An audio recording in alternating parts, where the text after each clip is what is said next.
د شلو کالو څخه د دنیا دهشتګردان ټول په وزیرستان کې مسلط کړل هلته راغلي وو.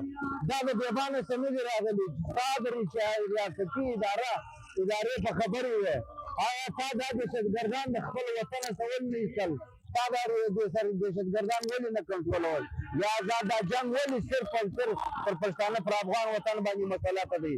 د جنګ هم چیرې راځي په دې زموږ د وطن ادارې مکمله په دې خبرې دي. دا دوی کنټرولولی شي خو دا کنټرولوي نه. دا جنګ صرف او صرف پر پښتانه پر افغان وطن باندې د دې خونډوزي روانه ده. د پښتانه نه ویني بیول غواړي.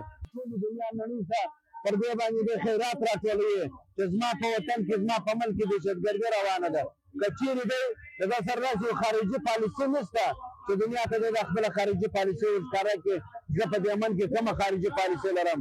دی وایه دا زما خارجي پالیسي دا ده چې زما په ملک کې دهشتګردي روانه او د دهشتګردي د قرباني به کړل چې د شر پښتون افغان دی، پښتون قتل کېږي. په دې د خپل ملک ریاستونه په دې چلوي، د دنیا څخه د فقر خیرات په دې راټولوي چې زما په ملک کې دهشتګردي روانه.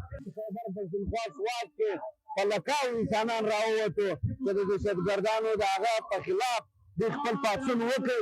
نن هلته خپله په سوات کې په خپله دا ټول امن دی. وایا ذریعه به دا وي چې موږ په ټول وطن کې به خپل پاڅون کوو او موږ به خپل د ټول ولس د ټول عوام څخه موږ دا خواست کوو چې تاسو د دهشتګردۍ خلاف همیشه راوځئ او خپل پاڅون به کوئ. د دې په ذریعه د خپل پاڅون په ذریعه د خپل اتحاد او د اتفاق په ذریعه به پښتون قام خپل د وطن څخه دهشتګردان ختموي او دا به باشي.